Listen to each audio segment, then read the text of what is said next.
Para aquellos que quieren mejorar su vida devocional, para los que necesitan ayuda espiritual, para todos los que desean un contacto diario con Dios, presentamos Radio Amanecer en Estudio, un alimento espiritual para tu alma.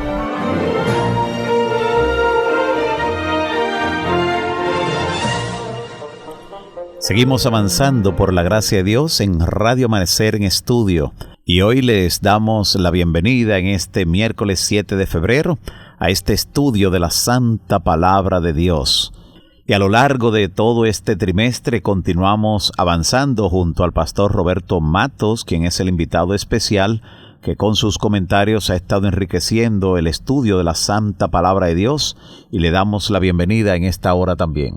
Gracias, pastor. Una vez más nos unimos en oración para estudiar la palabra del Señor, agradecido de Dios por su cuidado y por la oportunidad que nos brinda de poder compartir el estudio de su palabra.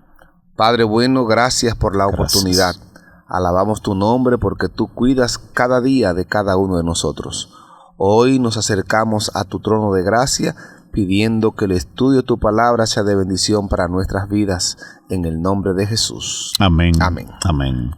Pues en el estudio derrama sobre ellos tu ira, que es el tema para este día, vamos a encontrar unos salmos sumamente interesantes, con unas declaraciones que queremos compartir con cada uno de ustedes, donde vemos los sentimientos que transmiten estos salmos y cómo se presenta ese agente del juicio divino que tiene una proyección hasta el mismo final del gran conflicto de los siglos, donde Dios derrama su ira sobre los perdidos. A eso se debe el título para este día, derrama sobre ellos tu ira. Así que veamos algunos de estos salmos. Primeramente el Salmo 58, desde el versículo 6 al 8. Repito, Salmo 58, desde el verso 6 hasta el 8. ¿Qué encontramos allí, Pastor Matos? Oh Dios, quiebra sus dientes en sus bocas. Quiebra, oh Jehová, las muelas de los leoncillos. Sean disipados como aguas que corren cuando disparen sus saetas. Sean hechas pedazos, pasen ellos como el caracol que se deslíe, como el que nace muerto, no vean el sol. Aquí vemos unas expresiones que abruman. Sí. A Dios, pidiendo a Dios que haga justicia, que se vengue, que obre contra aquellos que oprimen y que hacen maldad. Y no es raro escuchar y ver este tipo de situaciones. Leíamos en días pasados el Salmo 137, que dice que estrellara sus hijos contra la peña. Uh-huh. Estos salmos son de los que se conocen como salmos de imprecación, o salmos donde se implora para que Dios se vengue y haga justicia. Cuando leemos este tipo de declaración en las Escrituras, nos inquietamos, pero nos desafían a mirar la comprensión de una nueva noción de lo que es Dios. La ira de Dios no es un acto de venganza de parte de Dios contra aquellos que se han portado mal. Es su santa reacción contra el pecado. Lamentablemente, contra aquellos que no han abandonado el pecado recibirán las consecuencias. Pero esas expresiones o esa reacción de Dios contra el pecado es fruto del amor, porque el mal no debe quedar impune para siempre.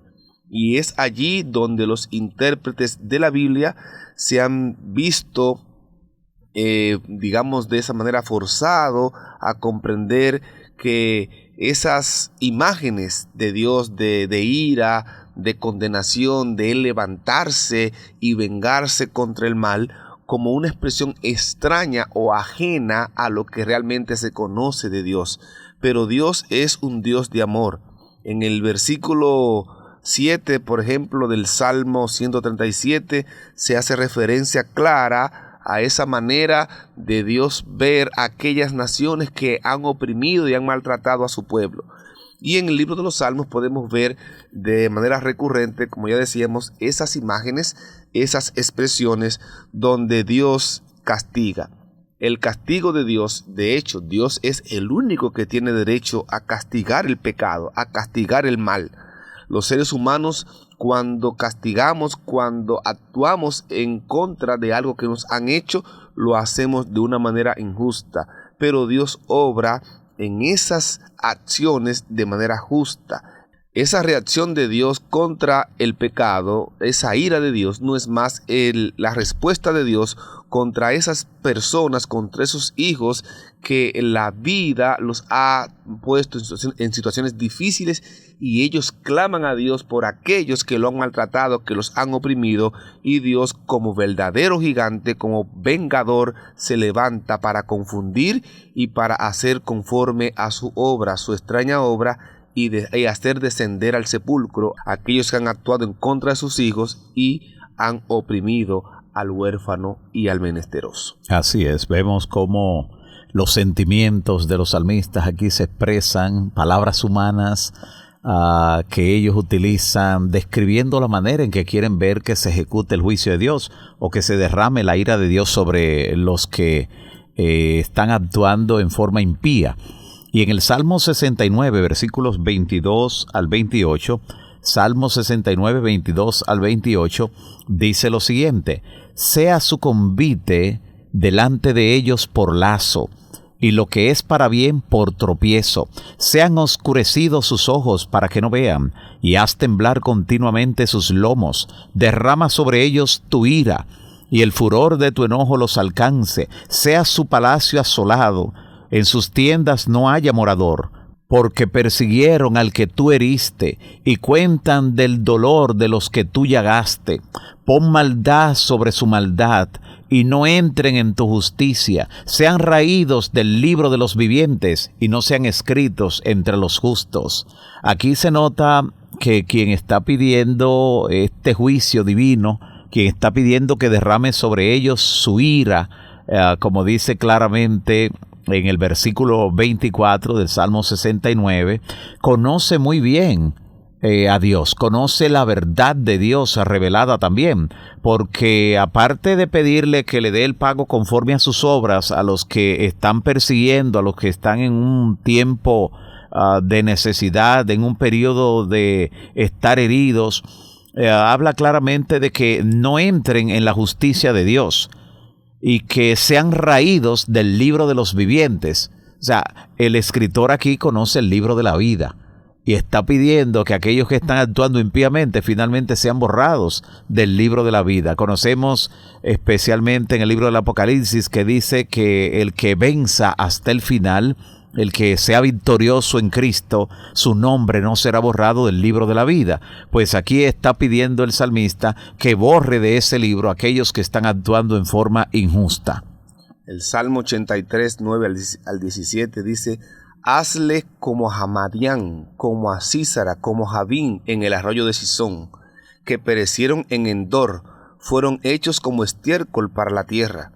Pon a sus capitanes como a Oret y como a Seet, como a Seba y como a Salmuna, a todos sus príncipes, que han dicho: heredemos para nosotros las moradas de Dios.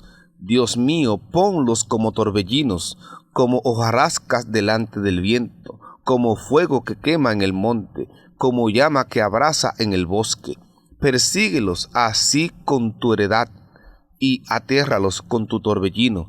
Llena sus rostros de vergüenza, y busquen tu nombre, oh Jehová. Sean afrentados y turbados para siempre, sean deshonrados y perezcan para siempre. Tremenda la forma en que se pide aquí justicia, o más bien que se derrame la ira de Dios sobre los que tienen un actuar en contra del pueblo de Dios, porque como vimos en el Salmo 69, lo que se pide es que se le aplique la maldad por la maldad que ellos están haciendo, o sea, que el mal caiga sobre aquellos que están actuando injustamente. Lo mismo cuando nosotros vamos al Salmo 94, porque en el Salmo 94 vemos en los versículos 1 y 2 cómo el salmista hace una descripción interesante de lo que él espera aquí. Salmo 94, los versículos 1 y 2 de manera especial, donde dice: Jehová, Dios de las venganzas, muéstrate, engrandécete, oh juez de la tierra, da el pago a los soberbios. Y este pedido de venganza, este pedido de la ira de Dios que se manifieste sobre los perdidos, o sobre los impíos más bien, está aquí teniendo un contexto muy bien definido. ¿Quién es el único que tiene la potestad de tomar venganza? Pues como el Señor dice en varios lugares de la Escritura, mía es la venganza, yo daré el pago. Así que de esta forma, esta oración clamando por venganza divina, pues está entregándole a Dios el caso. No está en contra de la actitud que debe asumir todo creyente cuando hay algún tipo de injusticia o cuando está padeciendo algún tipo de opresión. Entregar a Dios el caso y pedir que sea Él el que tome venganza. Salmo 137, 7 al 9 nos dice: Oh Jehová, recuerda contra los hijos de Edom el día de Jerusalén, cuando decían: arrasadla hasta los cimientos, hija de Babilonia la desolada. Bienaventurado el que te diere el pago de lo que tú nos hiciste. Dichoso el que tomare y estrellare tus hijos contra la peña. El trasfondo de este Salmo 137 nos ayuda a comprender las fuertes emociones del poema y su llamado de venganza en el final que hay en el corazón del mismo. Y es que el Salmo nos trae a la memoria las atrocidades indescriptibles que tuvieron lugar al principio a lo largo del exilio babilónico, mientras que los israelitas luchaban por procesar el trauma de la guerra, del cautiverio. Tras el regreso a Jerusalén, estos intentaban encontrar un camino hacia adelante, presentando esos acontecimientos ante Dios y apelando a Él para que recuerde. Lo que ellos mismos no eran capaces de olvidar, le están diciendo a Dios: recuerda lo que nos hicieron. Cuando Dios recuerda algo en el Antiguo Testamento, en la Biblia, esto describe más que un proceso cognitivo de traer algo a la memoria. En realidad, cuando Dios recuerda algo, esta expresión se relaciona con una acción que suele ir seguida de liberación divina. Pensemos cuando Dios se acuerda de Noé en el arca. Dice que cuando Dios se acordó de Noé, las aguas se retiraron. Cuando Dios se recuerda de Raquel, ella concibe y nace José. Cuando Dios se recuerda de su pacto, Moisés es llamado y comienza el éxodo. En Salmos a menudo se nos pide a Dios que recuerde.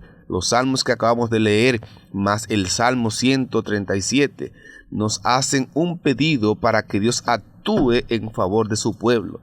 Por lo tanto, la súplica que aparece aquí para que Dios recuerde es un pedido para que Él haga justicia, para que Él corrija los agravios descritos en este salmo, los males que han recibido como pueblo y cómo Babilonia y otras naciones han hecho escarnio de Dios y de su pueblo.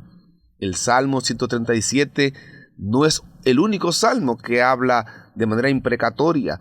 Hay otros salmos que imploran a Dios venganza y que piden que le quite la vida a los impíos, que piden que los eche fuera, que los vista de vergüenza y de confusión, que les dé conforme a sus obras y que desciendan no vivos al sepulcro, a Dios que los mate. Dice claramente en otros salmos que sus dientes sean destruidos, consumidos con su furor, que sean derrotados, que sean aplastados. Mirando cada una de las descripciones que estos salmos, Pastor Rondón, nos presentan, sería mejor pensar que cuando Dios se levanta, que cuando Dios se recuerda, es para defender a su pueblo por las injusticias que otros han hecho en contra de ellos. Amén. Por eso, la destrucción de aquellos que actúan injustamente y que oprimen al pueblo de Dios van a ser confrontados con la justicia que viene de parte de Dios. Pero no olvidemos que como pueblo, que como nación escogida, Israel también actuó contra su prójimo, contra parte de su pueblo de manera injusta, y también Dios actuó en contra de ellos. Al ser parte del pueblo, no debemos sentirnos eximidos de que por actuar injustamente no recibiremos también la paga o la recompensa de eso. Dios nos llama a ser justos en lo que hacemos, a actuar en justicia, a no oprimir, a no aprovecharnos de las oportunidades o del poder y la autoridad que recibamos encima de aquellos que están de alguna manera bajo nuestra responsabilidad. Somos llamados a actuar con justicia y aliviar y ayudar a aquellos que están cerca de nosotros. Amén, amén. Sabe, Pastor Matos, que algunas personas toman estos salmos como imprecaciones o como simplemente palabras para pedir maldición sobre otros. Sobre personas, sobre un vecino cuando le ha hecho o siente aquello que le ha hecho algún daño, cuando no se sienten cómodos con alguien, y lo utilizan así como palabras para lanzar maldiciones sobre otros. Eso me recuerda lo que dice Proverbios 26:2, y me gusta cómo lo rinde la versión Dios habla hoy. De paso, hay una colección de los proverbios de la versión Dios habla hoy que se llama Consejos para ser sabio y experto. Me gusta mucho esa versión porque allí los proverbios son colocados en una forma que riman. Y en esa versión son colocados los proverbios en una forma que riman sin perder su esencia. Y este proverbio 26:2 dice, a propósito de las personas que toman las palabras de los salmos que piden venganza para echar especie de maldiciones sobre otros, dice el sabio Salomón en Proverbio 26:2, como gorrión perdido o golondrina sin nido, la maldición sin motivo jamás llegará a su destino. Y eso es así. O sea, el hecho de que la persona tome esas palabras y esté imprecando contra otro, echando maldiciones, no significa que le vaya a caer. Porque como dice Proverbios 26:2, como gorrión perdido o golondrina sin nido, la maldición sin motivo jamás llegará a su destino. Y algunos salmos, como hemos visto en estos que hemos compartido de manera particular en esta lección, suplican a Dios que se vengue Él de las personas y las naciones que están tratando de hacer daños al pueblo de Dios o a alguno de sus miembros en forma particular, o que ya le han hecho daño. Algunos ya estaban sufriendo de la situación, de la condición en que se encontraban. Pero cada uno de estos salmos pueden parecer, para algún tipo de persona muy sensible, pueden parecer desconcertantes por ese lenguaje duro en que se expresan, y pueden aparentemente tener algún tipo de discordancia con el principio bíblico del amor que se debe tener hacia los enemigos. Sin embargo, esto es importante, amigos y hermanos, la indignación de los salmistas ante la opresión es buena. Significa que cada uno de ellos, cada uno de estos salmistas que se expresan aquí, se tomaba muy en serio el bien y el mal, ese conflicto cósmico entre la verdad y el error, entre Cristo y Satanás, y que se lo tomaban muy en serio más que mucha gente hoy en día. Y vemos cómo cada uno de ellos se preocupaba por la maldad que había en el mundo. O sea, no eran observadores pasivos, no. Y no solo por la maldad que los afectaba personalmente a ellos, sino también por la maldad que estaba afectando a los demás. Sin embargo, cada uno de estos escritores de los salmos, cada uno de estos salmistas, no se proponen en ningún momento ser el encargado de vengarse. Al contrario, dejan la retribución únicamente en mano de Jehová de los ejércitos. De esta forma, los salmos evocan las maldiciones del pacto divino que ya se encuentran registradas en Deuteronomio capítulo 27 de manera especial. Y con ello, cada uno de estos autores imploran a Dios que actúe como Él ha prometido. Tú has prometido que si tu pueblo está siendo objeto de vituperio, de opresión, de desdén, de esclavitud, tú vas a actuar, oh Señor. Así que esto no podemos verlo fuera de su contexto. Y los salmos también son proclamas proféticas sobre el inminente juicio de Dios. No son tan solo oraciones del salmista o de cada uno de los salmistas que escriben en su turno. Por ejemplo, el Salmo 137 refleja los anuncios del juicio divino sobre Babilonia, como se observa en los demás profetas, tanto Jeremías, Isaías, el propio Daniel, en fin. Y la devastación que los babilonios causaron a otras naciones claramente se volvería contra ellos en su momento. Por eso los salmos transmiten esas advertencias divinas de que el mal no quedará impune para siempre. Que aunque en su misericordia, y porque ahí también hay personas de las que Dios pues tiene consideración y espera darle un tiempo para que se arrepientan, a pesar de eso el juicio vendrá, la retribución vendrá. Y la retribución de Dios se mide con justicia y con gracia. Por eso los hijos de Dios están llamados a orar por quienes le maltratan e incluso a desear su conversión en algún momento. Y no hay una mejor manera, Pastor Roberto Matos y amigos oyentes, de destruir a un impío que convirtiéndolo en creyente. Así es. De desaparecer a un enemigo que convirtiéndolo en un hermano en la fe.